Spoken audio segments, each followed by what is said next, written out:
Thank you, Father Spitzer, Tim, all staff, Your Excellencies, fathers, dear sisters and brothers. This has been a fantastic institute, again, for, I think, all of us. And it's pretty late in the program, and we really appreciate your presence and attention here. And I want to ask you to work hard because it's not an easy issue that we're presenting. You will see a case study of something that represents the experience, at least in one form, the hard part of it, of almost a third of the globe. About 2 billion people between Estonia and Albania in Eastern Europe and China in Vietnam in the 20th and 21st century have been under totalitarian communism, which sought to stamp out spiritual life and the life of the church. Communism is not over. There's more than 1 billion people living under authoritarian communist rule. It was communism that first made abortion legal in the world. The Soviet Union in 1924 was the first country that not only made it legal, made it state policy. And in the European part of the Soviet Union, until its fall, there were on average about 7 or 8 abortions per each fertile woman. Just making a connection with some of the topics that have been discussed. Although we might be encouraged by some steps that are happening, some of the language that is being used by President Trump regarding Russia today for people in the context are hard to understand. Because Mr. Putin is trying to bring back that legacy explicitly, rehabilitating the KGB, saying, some mistakes were made. I don't know if you realize that because of the wars created by totalitarian systems, communist and Nazi, about 180 million people were killed in the 20th century, of which 12 to 14, maybe 15 million were killed in Ukraine, a country the size of Texas. Father Mark gave us a good presentation of how this country was so important for John Paul II, not just because they're Ukrainians, but it was symptomatic or emblematic of the possibility to bring East and West together. And what I propose for your reflection is the thesis that today Ukraine is a linchpin, ecumenically, politically, socially. That's why there's a war in Ukraine, because without Ukraine, Russia is not an empire. It's not a superpower. Ukraine had 52 million people 25 years ago. Today there's less than 40 million. Over 12 million people have left the country for various social, economic, political, and war reasons. You hear about the Syrian refugees, but there are now 3 million Ukrainian immigrants and refugees just in the European Union. There are difficulties. But what you will be hearing today is how the Lord has guided Christians to overcome these difficulties. And this addresses the global questions of this institute and of the church in the 21st century. How will we stand before difficulties? How will we stand when it seems we have little chance? How will we witness? How will we maintain our God-given dignity? Our first speaker is Myroslav Marynovych. I first heard of Myroslav when I was 16 years old, taking courses in the Harvard Summer School in 1977. Myroslav and a young friend, Mr. Matusevich, were on trial because they dared to join a movement for human rights in the Soviet Union. The KGB told Myroslav, "You're either with us or against us. And if you're against us, it could be your end." And he said, "Well, I'm against you." There were only a few hundred out of the 250 million citizens of the Soviet Union that at that time took that stance, and Myroslav was one of the youngest. He was 27 or 28 years old. I had the privilege of sitting next to Myroslav because he was my vice rector, vice president, you could say, at the Ukrainian Catholic University, and I continued to learn from him. And he's probably the most respected public intellectual in Ukraine. In 2001, he was one of the 30 lay people chosen by John Paul II to attend the Papal Synod on the role of the episcopacy, the role of bishops in the 21st century. And Myroslav today, through his writing, through his speaking, through his witness, gives a beacon of hope. Myroslav spent hundreds of days in solitary confinement, in prison, under interrogation, in prison camps, protesting because he wanted a Bible, because it was actually in prison that he went, in the camps that he underwent his conversion. Today, there's 10 Ukrainians who are Russian political prisoners who have been on hunger strike for 50 or more days. 10,000 people have been killed in Ukraine in the last 4 years through the invasion that is meant to restructure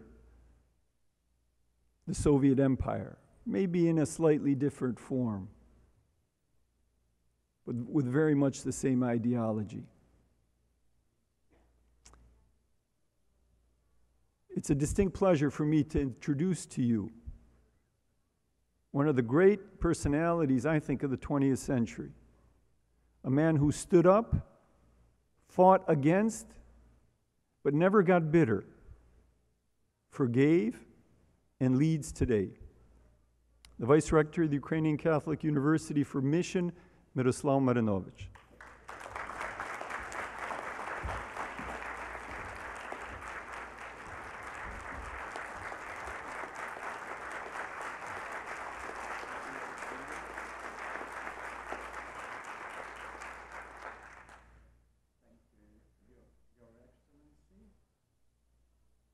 Hear me?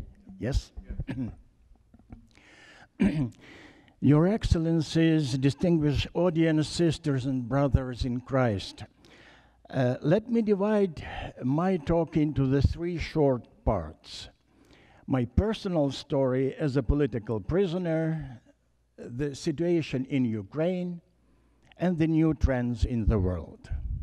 But before saying that, let me thank the organizers of this wonderful conference for inviting us to be part of this conference in this blessed place in the United States. Thank you.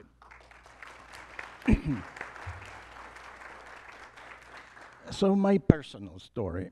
I was one of the founding members of the so-called Ukrainian group, a Helsinki group, or Human Rights Monitor group that was established in November 1976. The principal goal of all the Helsinki groups had been to monitor the implementation of the Helsinki Accords. Religious freedom and civic and cultural rights were among the most the most important topics. We issued reports regarding violations of the Helsinki Accords in Ukraine and distributed them among those member states that stood out in their active efforts to defend human rights, such as the United States, Canada, Great Britain, and West Germany. Foreign diplomats and journalists in Moscow were our intermediaries. It was the first non-underground group in Ukraine. We published our names and addresses. After 2 months of hesitation, the authorities arrested our leaders and officially warned the rest of us that we would be arrested if we do not stop our activities. We did not stop and predictably were arrested. I was deprived of freedom for 10 years from 1977 to 1987. 7 years of forced labor camps in Perm region in Russia, and 3 years of exile in Kazakhstan. So I must officially warn you that you share the room with the most dangerous state criminal of the Soviet period.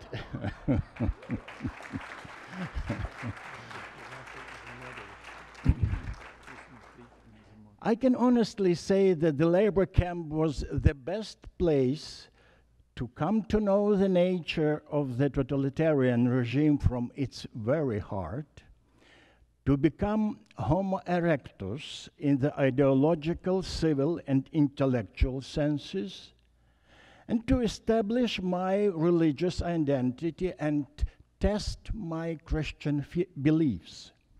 You can hardly find a better place to understand what love your enemy means. Imprisonment was a very important school of inter-ethnic and inter-religious cooperation. The zone, as we called the place of imprisonment, was like a Tower of Babel, a great number of ethnic identities. We had to learn how to use the language of tolerance and cooperation. There was also great religious and confessional diversity, and we had developed a sort of labor camp ecumenism. Of course, I was deprived of many joys of life. Just imagine I was arrested when I was 28 and released at 38. And yet, I am an illustration of the very important truth. God never takes anything away from a human being without compensating him or her even more abundantly. That's why I have never considered my imprisonment as a curse. Yes, the Soviet regime did want to make my life hell. However, it was God who transformed the camp experience into a blessing. That's enough for my personal story, and let us turn to the situation in Ukraine. I always had and still have the impression that the most traumatized victims of the communist regime were not those who perished, but those who survived. The communist system managed to distort the mentality of many of them and fostered the so-called values of survival, that is, servile obedience, corruption, nepotism, instead of life-giving values or self-realization values, that is, freedom, responsibility, rule of law. To change political and ideological flags was much easier than to change that system of values. Both Maidans, our national uprisings, the Orange Revolution of the year 2004, and the Revolution of Dignity of the year 2013-14, demonstrate that our society is rather successful in transforming the country. But you have to understand that it cannot be done all at once. There is one more specific feature of our situation. We share the fate of Israel because we are neighboring with a country that denies our independence. The so-called hybrid war, almost invisible for the world media, is our everyday reality.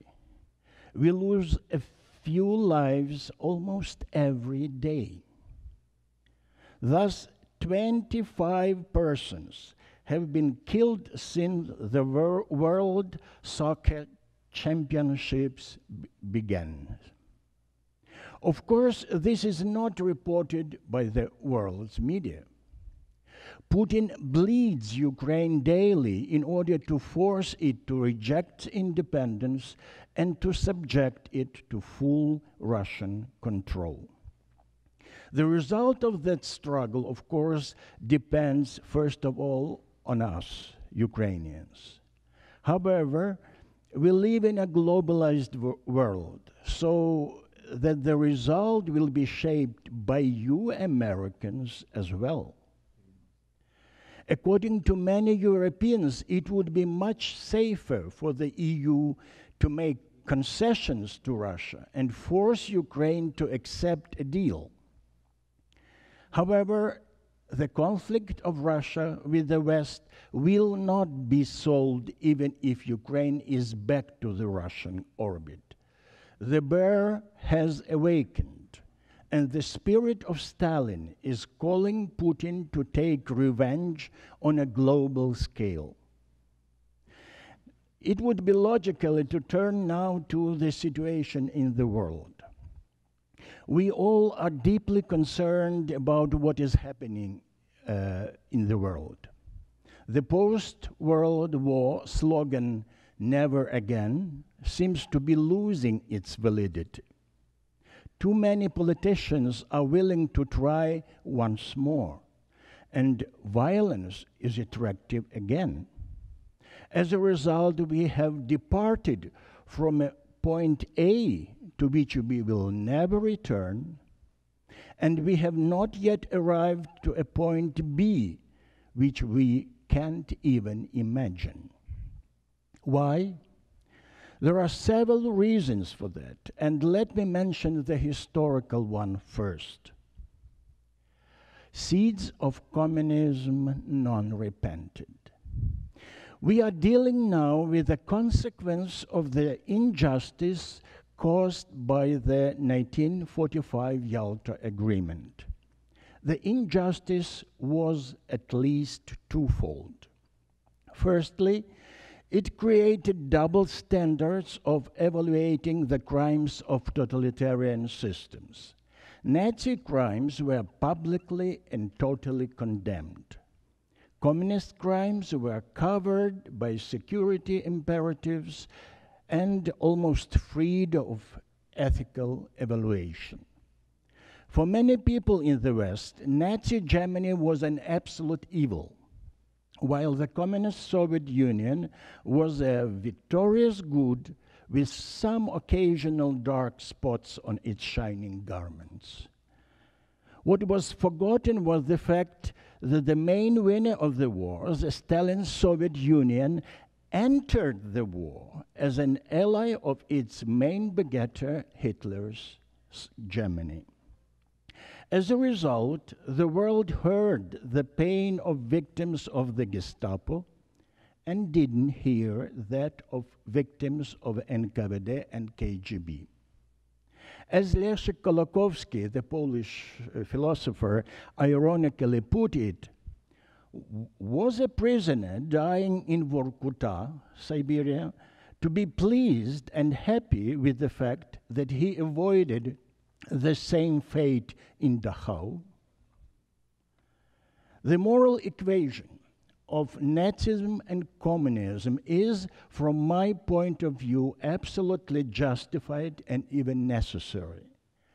It is my moral obligation to make this statement in the memory of my prison friends who died in the Gulag. I don't want to blame the organizers of the Yalta Agreement. Politics is the art of the possible. Otto von Bismarck. Judgment and punishment of communist regimes were erased from political agendas. The Western allies suggested that a Nuremberg II for communism crimes would be a costly mistake. Now we understand that this decision was simply the equivalent to leaving seeds of weeds in the field and hoping they would never germinate. Unfortunately, they did. And here we have the next injustice. What we have today in the world order is the consequence of the fact that the evils of the communist regimes were neither repented nor published through a due process.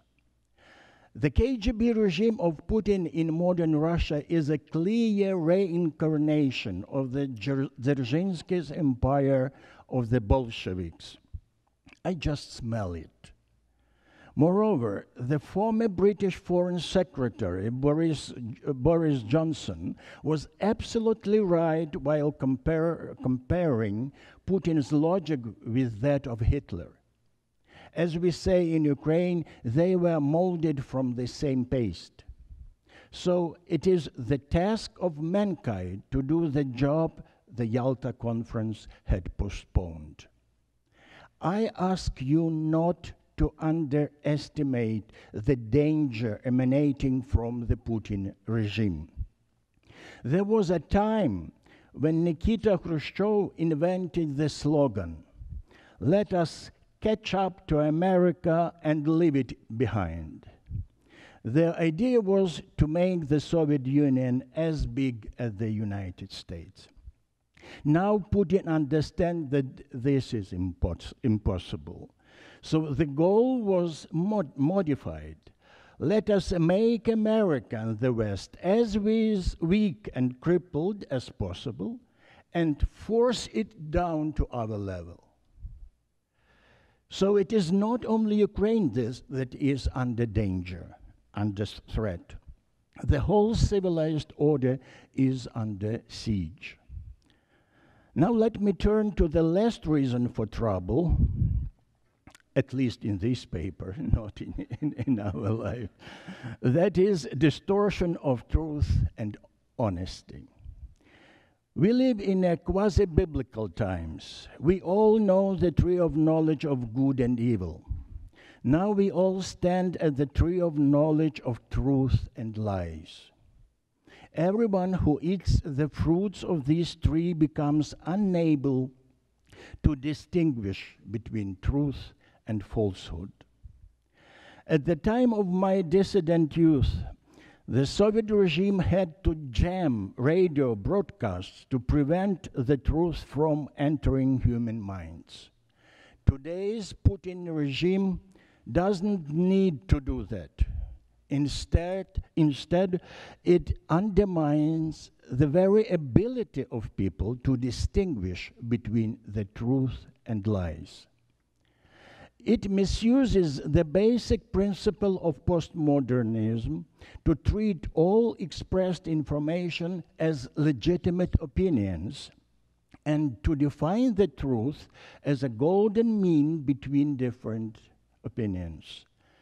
By injecting conscious fake information into the system of legitimate opinions, Russian propaganda disturbs the whole system and prevents the system from defining where truth lies.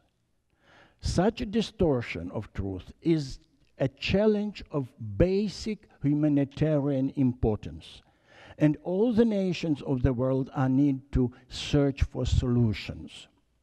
Without the ability to recognize and appreciate the truth, the new paradigm of the mankind will lead simply to the death of humanity.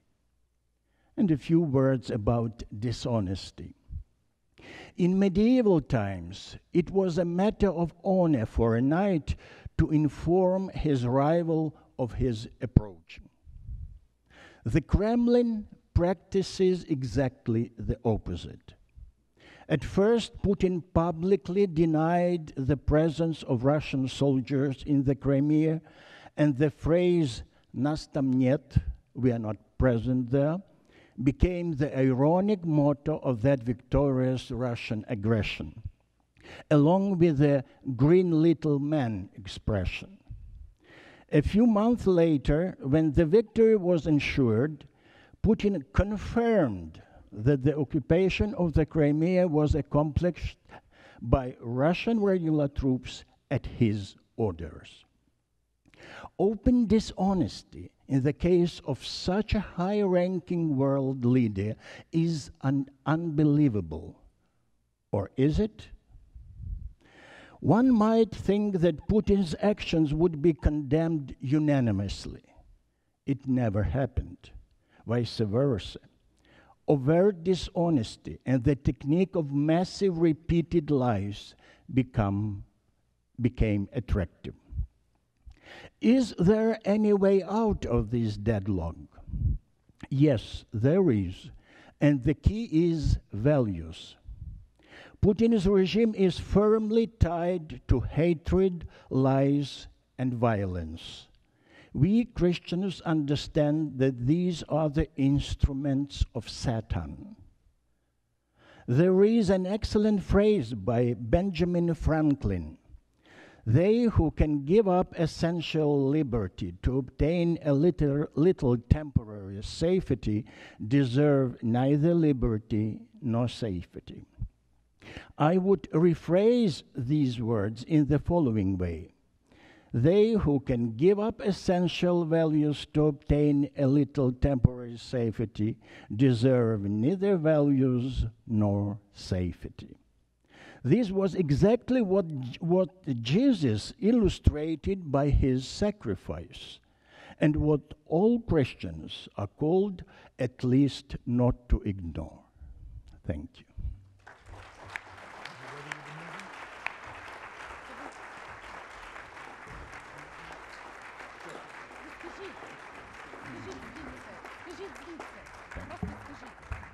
If the technicians can be ready with the film clip.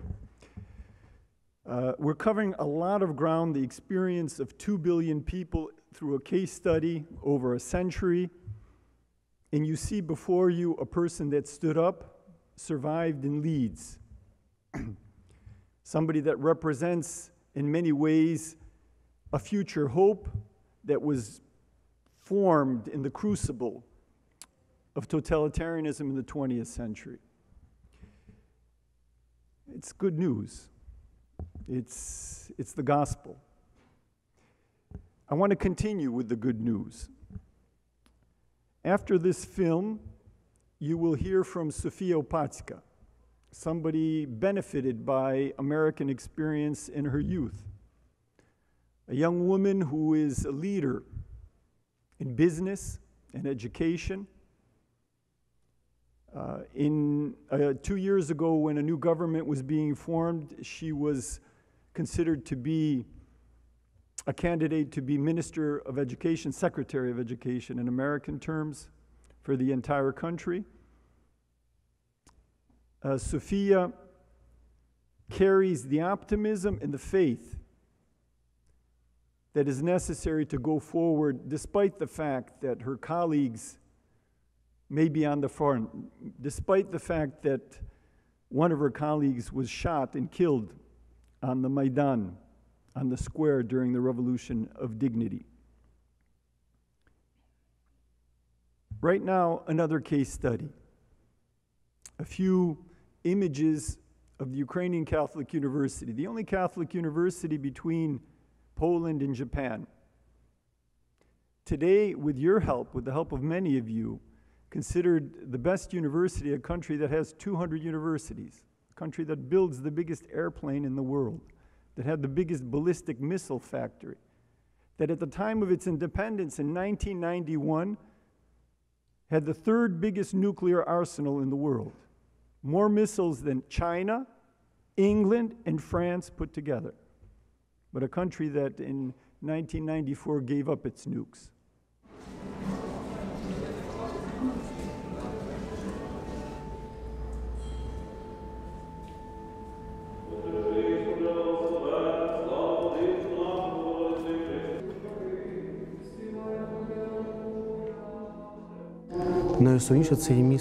Most importantly, this is a place of prayer for the defenders of Ukraine, soldiers who today defend not only Ukraine, they defend the whole world from injustice, from evil, from aggression, from hatred. The Garrison Church of Saints Peter and Paul and the Ukrainian Catholic University have a common source of strength. Here, you can look into the faces of those who have given their lives for freedom, democracy, and Christian values in Ukraine and in the whole world. You can look into the faces of your peers who gave their lives for God-given human dignity, or their fellow citizens, such as Bogdan Solchanik, 26-year-old UKU history lecturer.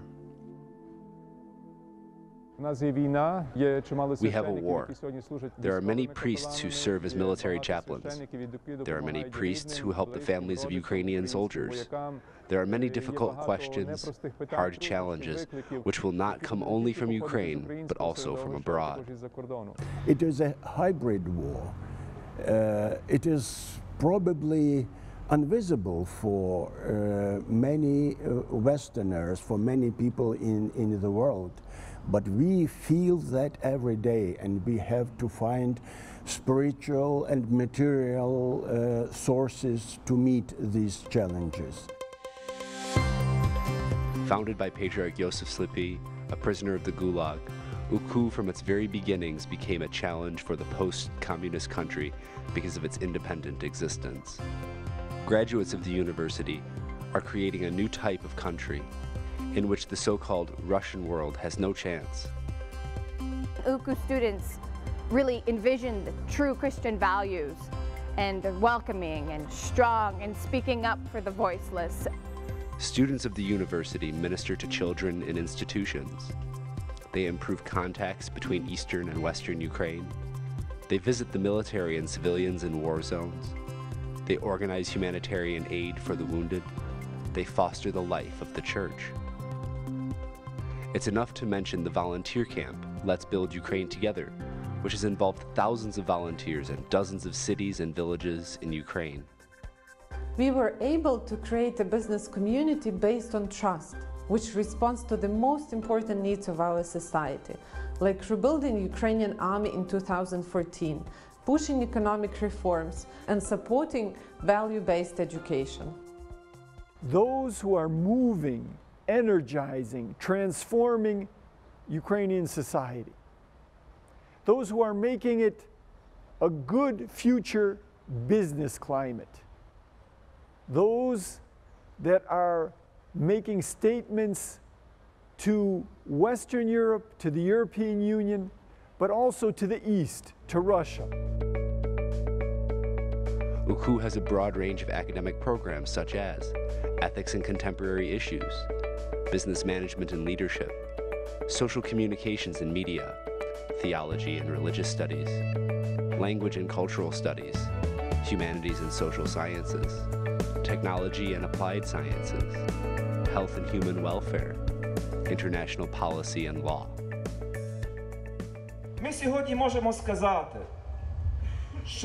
We can say today that the Ukrainian Catholic University is a great gift for our church because it is a sign that here in our native land is a community of believers who seek not human power and glory, but God's truth and learning. The majority of these young men will go to serve in military units on the front line. The majority of UKU graduates will form and are already forming the new face of Ukraine, the new face of Eastern Europe.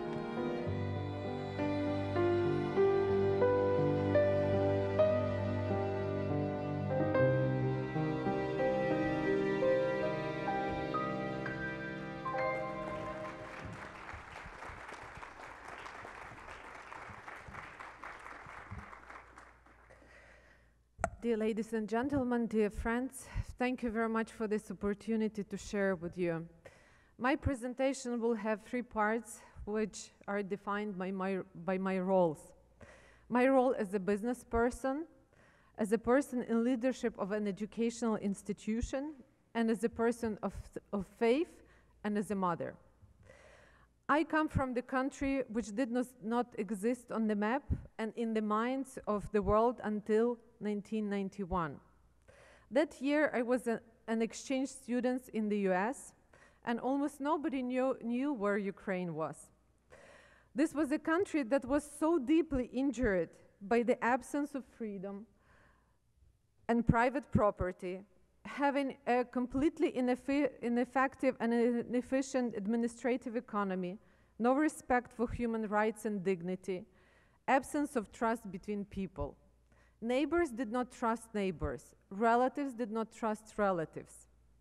You can see old picture of Soviet supermarket with empty shelves and people waiting in line for consumer goods that were not available. The social philosopher Ludwig von Mises, who was born in our city of Lviv and immigrated in 1940 to United States and became a visiting professor at New York University, laid out some important principles that were not applicable to our society until recently.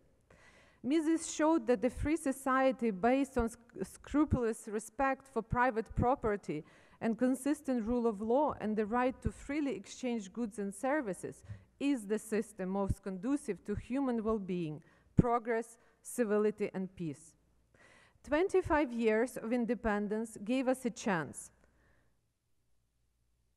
to become an emerging economy, bring back the notion of private property, find in ourselves entrepreneurial spirit for starting up companies and businesses, take responsibility for grassroots democracy. The Orange Revolution of 2004 and the Revolution of Dignity of 2013 were awakening many, many people, including business people. For millions of Ukrainians who came out to protest on the streets in 2013, there was a feeling that we had hit the bottom. And we have no choice but to defend our human rights and to strive for healthy economy and social development. Despite many challenges, including widespread corruption, unfortunately, Ukraine is beginning to develop a healthy, innovative, and vibrant, sorry, I have to go back, small and mid-sized business sector. Especially we are good in IT, technology development, agriculture, tourism, and small manufacturing. On this slide, you can see the map of Ukraine, which is real map of Ukraine, which does not have an ex-Crimea, and it doesn't have Donbass burning in the fire of war. As a country and citizens, we are still fighting with post-Soviet legacy, and not only in our economy, but also in our minds, and it's the biggest challenge. But I see the big progress, and I witness how our university, Ukrainian Catholic University and Lviv Business School, play an important role in that. My journey with Ukrainian Catholic University started in 2008, when I came from business sector with 3 companies as partners, and we made a proposal to the university to start a business school. This would be a partnership that is based on trust and respect for each other, and I think that it became a best practice for many, many organizations in Ukraine. Because we bring value to our students, to the university, to our urban city community, and to Ukrainian economy. Most importantly, we are working on creating a business school around values and ethics, emphasizing the role of business in society in a country where it's completely unpopular. In 2010, this approach became visible for international community, and Financial Times published an article about Ukrainian Catholic University and Lviv Business School, where it named us as a center for ethics and expertise. But it was a long, winding road to get to the article of Financial Times and to the speech at Napa conference. And it was a faith and moral leadership example of our Ukrainian martyrs and dissidents like Myroslav that inspire us every single day to commit what we do. I cannot outline the whole journey we went through, but I can cite several key landmarks and indicators that are worth noting. Well, first of all, our church emerged from the underground in 1990. And in 1994, Bishop Borys Gudziak, then just a lay person from United States, with another group of enthusiasts and visionaries, started Lviv Theological Academy, which later was transformed to our university. This was a dream of Cardinal Joseph Slipy, who started this university in its infancy during the years in Rome. Just to give you a sense of how humble beginning was, this picture is from 1990s, and this is how the top floor of one of our first premises of UKU looked like before renovation. This is how we entered the building. Our goal from the very beginning was to tackle the areas of study that were completely lacking in our society. First of all, UKU was the first university which got accreditation and recognition for theology as an important field of study. It simply did not exist in Soviet times. We were first university to offer theology degrees to women. We were first to require study of classical languages like Latin and ancient Greek. At our program of history, our students had to know at least 2 foreign languages. We developed a special focus on persons with special needs, which were totally invisible in Soviet times. You cannot imagine that a person could spend their whole life somewhere on the 9th or 8th or 10th floor of in their apartment, and they could simply cannot even reach out because they, Soviet Union was not noticing those people.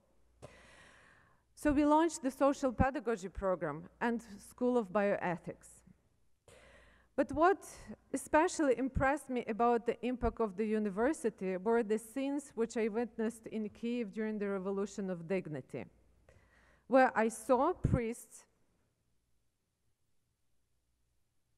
Sorry, I need that picture. Come on. Oh, yeah. Okay, I got it, thank you. Because this is a very important picture.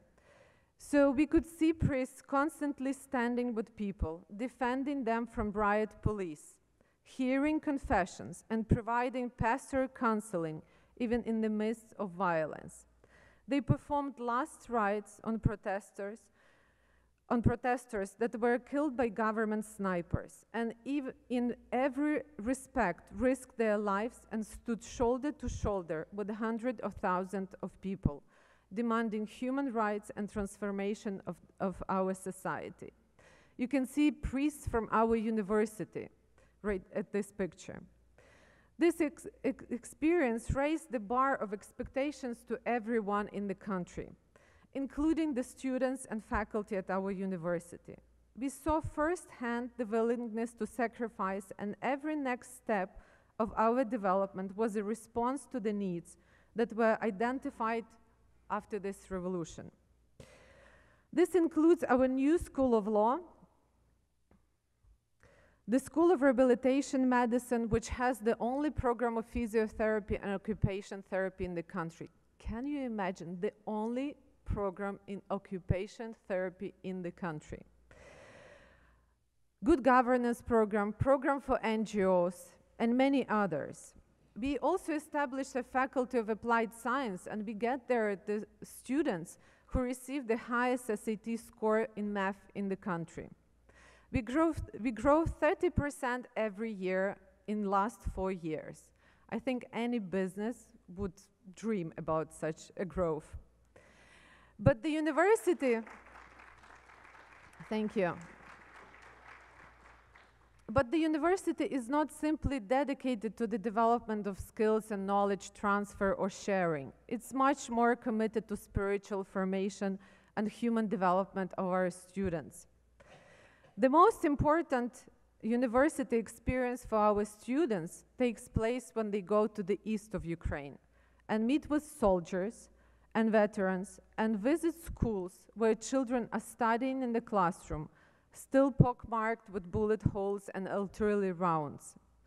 It also takes place when they go out to those marginalized or to those children which you saw in the movie.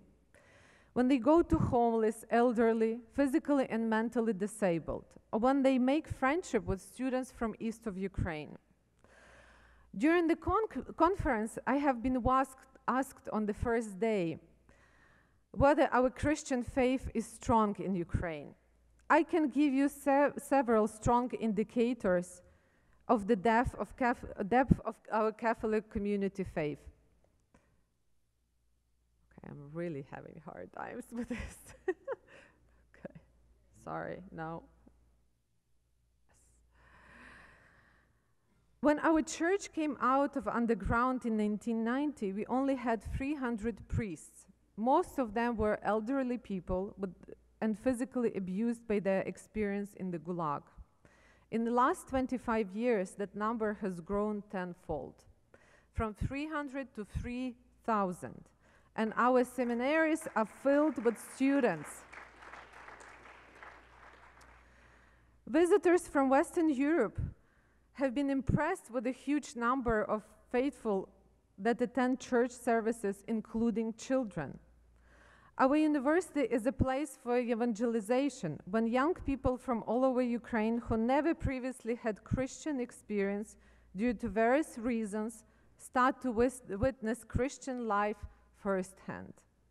Of course, we are not always successful, but we are striving to fulfill the vision of Isaiah, prepare the way for the Lord in the wilderness, make the straight highway for our God in the desert.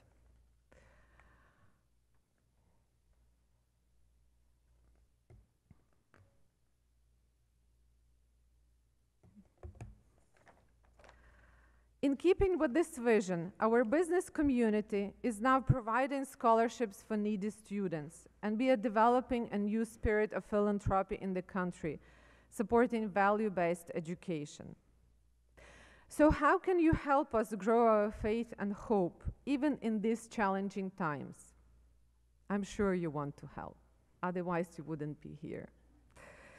First, you should go to Netflix and watch the film Winter on Fire, which shows in graphic details the kinds of courage our people showed during the Revolution of Dignity. Winter on Fire. Second, you can learn as much as possible what is going on in Ukraine and help us resist aggression from Putin and his army through prayer and lobbying your public officials. For example, the man on this picture is a Ukrainian film director, Oleg Sentsov. Yesterday it was his 42nd birthday, exactly my age. However, his birthday he met not at liberty, but behind the walls of the Kremlin prison in the far north of Russia. He was arrested in Crimea on trumped-up charges. He has been on hunger strike for 61 days. 61 days. He and dozens of the Kremlin's political prisoners hope for the help of the whole civilized world in the fight for their release. And you can help. We all can help. Third, we invite you to visit our institution, as Tim Bush and his family and friends did earlier this year. Thank you for that. You might even find some business opportunities in Ukraine. As George Weigel wrote in a recent article with the title, "Freedom is Never Free," UKU is a university that takes the Catholic mission with utmost seriousness. In this case, the mission to heal and evangelize a society still traumatized by more than 7 decades of communism, war, and the Soviet attempt to destroy Ukraine's national identity. But in the same article, he also writes, "The exceptional university being built at UKU, it is a sign of hope in a world where the bad news sometimes seems to be all the news there is. The war in the Donbass is real, however, and the West needs to take it far more seriously. So we ask for your prayers and engagement, as no positive change can take place without the support of people like yourself. And we really hope for that. Thank you.